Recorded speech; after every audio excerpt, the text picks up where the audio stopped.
Nasugatan ang isang lalaki matapos tamaan ng bala ng baril sa Maynila. Hinala ng barangay, ang lalaki mismo ang aksidenteng nakabaril sa kanyang sarili. May unang balita si Jomer Apresto.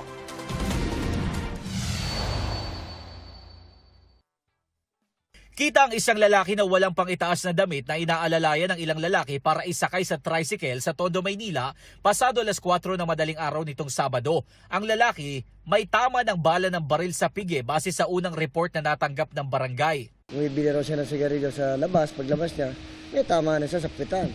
Ininsist niya na yung nakaupo ron ang siyang bumaril. Sa taas talaga ng bahay nangyaring putok. Malabo sa labas eh. Kasi kung sa labas yan, gising kami rito 24/7 eh.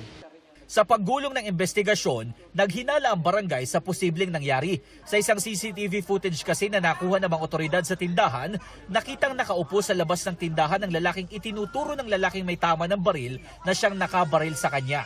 Pero Yung taong sinasabi niya na bumaril, nagsiselfone eh. Tapos dapat nga lang gano'n sa taas ng bahay nila eh. So siguro narinig na may nangyaring putukan. Kasi kung kaaway niya yun, ba't kinakailang barilin siya sa pitan pa? At nasa likod niya eh. Nakatalikod siya eh. kukunan sana namin ng pahayag ang lalaki pero sabi ng barangay, hindi taga roon ng lalaki at bumisita lang daw sa lugar. Sinubukan din namin hingi ng CCTV ng tindahan pero sabi ng may-ari nito, nabura na raw niya ang footage. Nahagip naman sa CCTV ng barangay na ang lalaki na itinuturo ng may tama ng baril ay isa sa mga umalalay sa kanya para makasakay ng tricycle. Sa tingin ng barangay, ang mismong lalaki ang nakabaril sa kanyang sarili.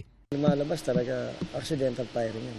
Natatakot lang siya magsabi ng totoo kasi siguro walang license yung baril niya. Diba? Pwede siyang maaresto. Ang balita ko, kaya binabalikan niya kasi from hospital, tumakas yan sa hospital. Sinusubukan pa namin kumpirmahin yan sa pulisya. Ayon naman sa nanay ng lalaki may tama ng bala, hindi niya rin alam kung nasaan ang kanyang anak. Pero iginiit niya na walang baril ang kanyang anak. Wala akong baril yung anak ko. Ewan ko, hindi ko alam, baka nagpapagali. Patuloy ang investigasyon ng Manila Police District. Ito ang unang balita, Jomer Apresto, GMA News.